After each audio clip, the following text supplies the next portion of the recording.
ரொம்ப நெகட்டிவா பேசிட்டே இருப்பாங்க. இன்னும் ஒரு சில பேர் என்ன பண்ண புலம்பிட்டே இருப்பாங்க. நீ என்ன எவ்வளவு செலவு பண்ற, வீடு இப்படி ஆயிடும் அப்படி. பொதுவாக இந்த புலம்பல், இந்த நெகட்டிவான தாட்ஸ் எல்லாம் வீட்டில் இருக்கலாமா சார்? யாருடைய ஜாதகத்தில் சந்திரன் கேது இவங்க அவங்களுக்கு கஷ்டம் கொடுக்கற மாதிரி இருக்கிறதோ, சந்திரன் பாதிக்கப்பட்டிருக்காரோ, அவங்க தான் இந்த மாதிரி நெகட்டிவான விஷயங்களை தானாகவே வரும்.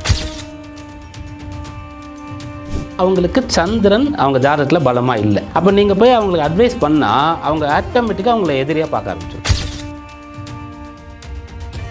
அவங்க கையால் டெய்லி ஒரு பிடி பச்சரிசி எடுத்து ஒரு பானையில் வச்சு அது முழுக்க நிறைஞ்ச பிறகு அதை யாருக்காவது அப்படியே சாதமாக வடித்து அன்னதானமோ அல்லது அரிசியாவோ கொடுக்கறதோ, இதை செய்ய செய்ய அவங்களுடைய கர்மா குறைஞ்சிரும்.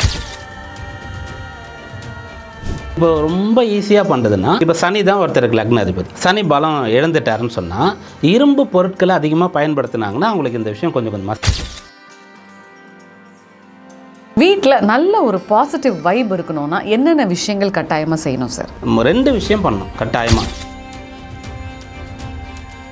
அப்புறம் விளக்கு ஏற்றுறது. விளக்கு ஏற்றுறதுன்னும் போது எந்த டைமில் வேணால் ஏற்றுறது அப்படின்றது கிடையாது.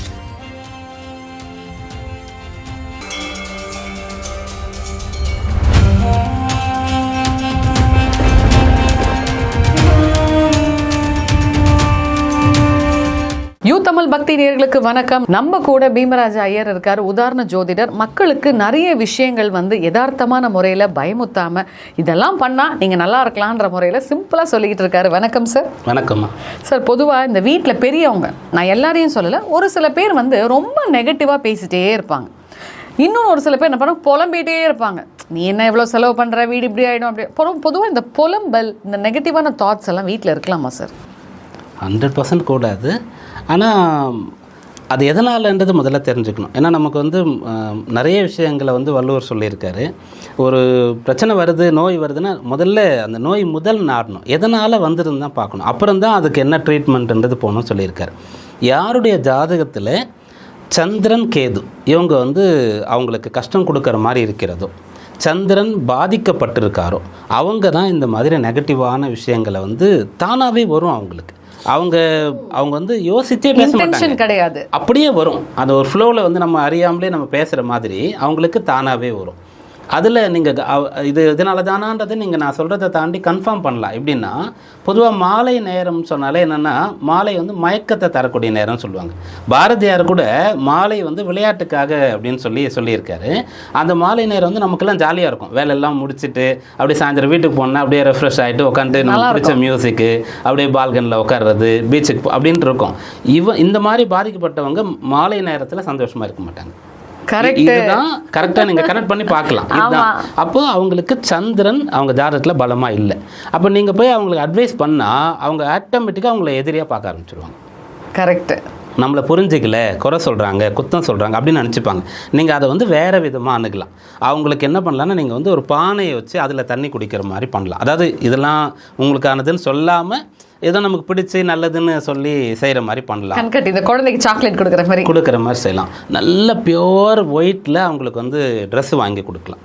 அந்த ட்ரெஸ் தும்பப்பூ மாதிரி சொல்லுவாங்களே, அந்த மாதிரி கலரில் அவங்களுக்கு ட்ரெஸ் வாங்கி கொடுக்கலாம்.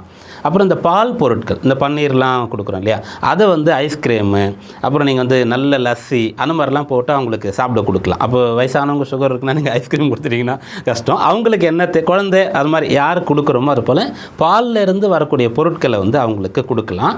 அவங்க கையால் டெய்லி ஒரு பிடி பச்சரிசி எடுத்து ஒரு பானையில் வச்சு அது முழுக்க நிறைஞ்ச பிறகு அதை யாருக்காவது அப்படியே சாதமாக வடித்து அன்னதானமோ அல்லது அரிசியாவோ கொடுக்கறதோ, இதை செய்ய செய்ய அவங்களுடைய கர்மா குறைஞ்சிரும். அந்த நெகட்டிவான விஷயங்களை அவங்க விடுபட்டு வருவாங்க. ஓகே. இப்போ இன்னொன்று, ஒரு சில பேர் வீட்டில் பார்த்தீங்கன்னா சம்பாதிப்பாங்க, காசு நிற்காது. அதுக்கு என்ன ஒரு முக்கியமான ரீசன் எல்லாருமே சொல்லுவாங்கன்னா, பிளானிங் இல்லை, கடன் வாங்கிட்டீங்க, இந்த மாதிரிலாம் பிரச்சனையாக இருக்குதுன்னு சொல்லுவோம். இதை தாண்டி ஒரு சில பேர் லேடிஸுமே சொல்கிறேனே புலம்பிக்கிட்டே இருப்பாங்க. எங்கள் வீட்டுக்காரர் அவ்வளோ செலவு பண்ணுறாரு, என் பொண்ணு துணி எடுத்துட்டா, என் பையன் அப்படி பண்ணிட்டான், புலம்பிக்கிட்டே இருப்பாங்க. இந்த புலம்பல் வீட்டுக்கு உண்மையாலுமே ஆகுமா ஆகாதா சார்? அதாவது புலம்பல் நீங்கள் கேட்குறதெல்லாம் ரொம்ப நியாயமான கேள்வி. நிறைய பேருக்கு அந்த மாதிரி ஒரு விஷயமும் இருக்குது. நீங்கள் முதல்ல இன்ட்ரோ கொடுத்த மாதிரி நம்ம அவங்கள புண்படுத்தாமல் அதை ரொம்ப டீசெண்டாக சொல்லணும். ஏன்னா பெரியவங்க எந்த ஒரு விஷயத்தையும் இலைமுறை காயாக தான் சொல்லணும், பட்ட விரதமாக போட்டு உடைக்கக்கூடாது அப்படின்னு சொல்லுவாங்க. அதுபோல் இது 100% தப்பு தான். இப்படி பண்ணுறதுனால என்ன ஆகுதுன்னா அவங்களுடைய அந்த ஒரு மன உளைச்சலும் அந்த இதுவும் அப்படியே அடுத்தவங்களுக்கு அது அவங்க கடத்திடுறாங்க. அதனால மற்றவங்களுடைய உற்சாகமும் கூட குறைஞ்சிரும் சில சமயத்தில். அதனால தான் சொல்லுவாங்கன்னா இது போல் இந்த மாதிரி இருக்கக்கூடியவங்களோட ஜாஸ்தி சேர்ந்து இருக்கக்கூடாதுன்னே சொல்லுவாங்க. நிறைய சைக்காலஜி கவுன்சிலர்ஸே இப்போ வந்து ஊடகத்தில் அதை தான் வந்து சொல்லுவாங்க. அந்த மாதிரி ஒருத்தர் வந்து நம்ம கூட வேலை பார்க்குறவரோ இல்லை படிக்கிறவரோன்னு அவாய்ட் பண்ணலாம். ஃபேமிலியிலே இருந்தால் என்ன பண்ண முடியாது. அப்போது அதுக்கும் என்னென்னா அந்த புலம்பல்ற விஷயம் வந்து அவங்க லக்னாதிபதி பலமாக இருக்க மாட்டார். நீங்கள் இப்போ யார் இது மாதிரி ஒருத்தர் இருக்காருன்னு நம்ம ஒருத்தர் பார்க்குறோம், அவங்க ஜாதகத்தை எடுத்து பார்த்தா அந்த லக்னம்னு ஒன்று இருக்கும், அதுக்கான அதிபதி பலம் குறைஞ்சிட்டாருன்னு சொன்னால் அவங்க 100க்கு 100 மார்க் எடுக்கிற அளவுக்கு படிச்சிருந்தா கூட பயப்படுவாங்க. ஜுரம் வந்துடும், எக்ஸாமுக்கு அவங்களால போகவே முடியாது, போனாலும் பதட்டம் வந்துடும், அப்படியே கை காலெலாம் வந்துடும், அவங்களால எதுவும் பண்ண முடியாது. அது நாளடைவில் அப்படியே அந்த வயசுலேருந்து ஆரம்பித்து புலம்பலாக வந்து முடியும். இதே விஷயந்தான் அந்த லக்னாதிபதியை பலப்படுத்தி இப்போ ரொம்ப ஈஸியாக பண்ணுறதுன்னா, இப்போ சனி தான் ஒருத்தருக்கு லக்னாதிபதி, சனி பலம் இழந்துட்டாருன்னு சொன்னால் இரும்பு பொருட்களை அதிகமாக பயன்படுத்தினாங்கன்னா அவங்களுக்கு இந்த விஷயம் கொஞ்சம் கொஞ்சமாக சரியாயிடும். சாப்பாட்டில் வந்து நம்ம ஆயில் நிறைய யூஸ் பண்ணுவோம் இல்லையா, இப்போ தோசை ஊற்றி கொடுக்குறோம் நம்ம அவங்களுக்கு சாப்பிட்றாங்கன்னா நல்லெண்ணெயில் ஊற்றி கொடுக்கலாம், பொடிக்கு நல்லெண்ணெய் கொடுக்கலாம். அதுபோல் எள்ளிலிருந்து வரக்கூடிய எள்ளு உருண்டை, எள்ளு அடை இதெல்லாம் சாப்பிட்லாம். இரும்பை வந்து ஜாஸ்தி பயன்படுத்தலாம். அப்போ நாளடைவில் அவங்களுக்கு வந்து ஒரு தைரியம், பலம், கான்ஃபிடென்ட் வந்துடும், அது அப்படியே குறைஞ்சிரும். ஓகே, வீட்டில் நல்ல ஒரு பாசிட்டிவ் வைப் இருக்கணும்னா என்னென்ன விஷயங்கள் கட்டாயமாக செய்யணும் சார்? ஃபஸ்ட்டு வந்து ரொம்ப குறுகிய வீட்டில் இருக்கக்கூடாது, இதுதான் முதல் தப்பு. அந்த நேரோ மைண்டுன்னு சொல்கிறீங்களே, அதே மாதிரி வீட்டோட அறைகள் ரொம்ப சின்ன சின்னதாக குட்டி குட்டியாக அங்கே இருந்தாலே நமக்கு வந்து அந்த பாசிட்டிவான விஷயம் குறைஞ்சிரும். அதனால தான் என்ன சொல்கிறாங்கன்னா, தனியாக நீ வந்து எலி வலைனாலும் தனி வலை அப்படின்னு சொல்லுவாங்க. ஒரு பெரிய அடுக்குமாடி குடியிருப்பில் வந்து அது எனக்கு டிரான்ஸ்போர்ட்டிங்க்கு ஈஸியாக இருக்குது, ஸ்கூல் பக்கத்தில் இருக்குது, ஆஃபீஸ் பக்கத்தில் இருக்குது அப்படின்றதுக்காக போய் அந்த கூண்டுக்குள்ளே அடைச்ச மாதிரி இருந்தோன்னு சொன்னால் பாசிட்டிவான விஷயங்கள் எல்லாம் அவங்களுக்கு போயிடும். அவங்க நாளடைவில் என்ன ஆவாங்கன்னு சொன்னால் அவங்களுடைய எய்மே வந்து குறைஞ்சிரும், ஒரு பெரிய ஆள் ஆகணுன்றதே மறந்துடுவாங்க அவங்க. அதனால் ஊருக்கு வெளியில் போயிருந்தா கூட கொஞ்சம் பெரிய அறைகளில் இருக்கணும். இல்லை இவங்களோட பட்ஜெட்டுக்கு வந்து அவங்களால வந்து ஒரு பெட்ரூம் வீடு தான் வாங்க முடியும்னா கூட பெரிய அறையாக ஒன்று வாங்கிடலாம். 3 பெட்ரூம் குட்டி குட்டியாக இருக்கிறத விட ஒன்று வாங்க. இந்த மேட்ச் பாக்ஸ் மாதிரி குட்டி குட்டியாக வச்சுருப்பாங்க, அதுக்கு சிங்கிள் பெட்ரூம் நீங்கள் சொன்ன மாதிரி பெருசாக இருந்துட்டு போயிடலாம். ஸோ ஃபஸ்ட்டு இதை வந்து பண்ணணும். ரெண்டாவது அப்படி இருக்கக்கூடியவங்க என்ன பண்ணணும்னு சொன்னால் நிறைய செலவு பண்ணணும். அப்போ தான் அவங்களுக்கு நம்பிக்கை வரும். அவங்க எவ்வளோ பணம் வந்தாலும் அந்த செலவு பண்ணும்போது கொஞ்சம் கூட கஷ்டம் இல்லாமல் நம்ம பாடுபட்டு சம்பாரித்தோம், உழைச்சோம், அதை செலவு அப்படிலாம் நினைக்காம சந்தோஷமாக அவங்க செலவு பண்ணாங்கன்னா 10 டைம்ஸ் ரிட்டர்ன் வரும். என்ன சார் புதுசாக சொல்கிறீங்க? மக்கள் இப்போ இதை பார்த்து ஒரு பெரிய ஷாக் ஆவாங்க. செலவு பண்ணால் காசு வருமா சார்? கட்டாயம் வரும். எப்படி வரும்னு சொன்னால், அதாவது இந்த கல்வின்னு சொல்லக்கூடிய ஒரு விஷயம், எவ்வளோக்கு எவ்வளோ ஒருத்தர் வந்து படிக்கிறாரோ அவ்வளோக்கு எவ்வளோ அவருக்கு வந்து அறிவு வருது அப்படின்னு வச்சுக்கிட்டா, அதை விட 10 டைம்ஸு எவ்வளோக்கு எவ்வளோ ஒருத்தர் வந்து படித்ததை மற்றவங்களுக்கு சொல்லி கொடுக்குறாரோ அப்போ அவருக்கு வந்து அறிவு அபிவிருத்தி ஆகும். அதுதான் வள்ளுவர் கூட என்ன சொல்கிறாருன்னா, அந்த தோண்ட வந்துட்டே இருக்கும் மணற்கேணி அப்படின்னு சொல்லுவார். அந்த மாதிரி இந்த பணத்தை செலவு பண்ண திரும்ப வந்துக்கிட்டே இருக்கும். நீங்கள் என்ன சொல்கிறீங்கன்னா, கான்ஃபிடென்ட்டாக அந்த பதட்டப்படாமல் நெகட்டிவாக யோசிக்காமல் இருக்கிற காசை நல்லா பிளான் பண்ணி கான்ஃபிடென்ட்டாக செலவு பண்ணணும். நீங்கள் இதை வந்து இப்போ எந்த ஒரு விஷயத்தையுமே என்ன சொல்கிறாங்கன்னா, இப்போ நான் சொல்கிறேன் இல்லை ஒருத்தர் சொல்கிறாருன்னு எடுத்துக்கவே கூடாது. இப்போது இது மாதிரி இப்போ இதே விஷயம் நம்ம பார்த்துட்டு இருக்க நேயர்களுக்கு இருக்கும். அவங்க என்ன பண்ணணும்னா, அவங்க சர்க்கிள் அப்படியே மைண்டில் கொண்டு வரணும். ஃப்ரெண்ட்ஸு, சொந்தக்காரங்க, கூட வேலை படிக்கிறவங்க. இதில் சில பேர் பார்த்தீங்கன்னா வருமானம் ரொம்ப குறைவாக இருக்கும், ஆனால் நல்ல செலவு பண்ணி லக்ஸூரியஸாக லைஃப் இருக்கும். அவங்க ட்ரெஸ்ஸெல்லாம் வந்து எல்லாமே பிராண்டடாக போடுவாங்க. காலில் ஷூலேருந்து பெல்ட்டிலேருந்து அந்த கிளாஸ்லேருந்து எல்லாமே பிராண்டடாக இருக்கும். ஆனால் பார்த்தீங்கன்னா அவ்வளோ வருமானமே இருக்காது. ஏன்னா அவங்க செலவு பண்ணுவாங்க, திரும்ப அவங்களுக்கு வந்துடும். எப்படி வருது என்னன்னே தெரியாது. அப்போ இந்த பணத்தை ஈர்க்கும் விதி, பணத்தை சேர்க்கும் விதின்னா முதல்ல இன்வெஸ்ட் பண்ணு. இப்போ யார் பார்த்தாலும் எங்கே பார்த்தாலும் என்ன இன்வெஸ்ட் பண்ணியிருக்கேன், இதெல்லாம் பண்ணவே வேண்டிய அவசியம். இது வந்து ஒரு எதிர்காலத்துக்கான ஒரு சேஃப் தான், தேவை தான். ஆனால் செலவு பண்ணால் தான் பணம் வரும். ஓகே, இப்போ நீங்கள் சொன்னீங்களே பணத்தை ஈர்க்கும் அப்படின்னு சொல்லிட்டு, உங்களோட ஸ்டைலில் வந்து சிம்பிளாக பார்த்துட்டு இருக்க நேயர்களுக்கு வந்து ஒரு பணத்தை ஈர்க்கணும், கையில் எப்போவுமே காசு தங்கணும்னா என்ன விஷயங்கள் ஃபாலோ பண்ணணும் சார்?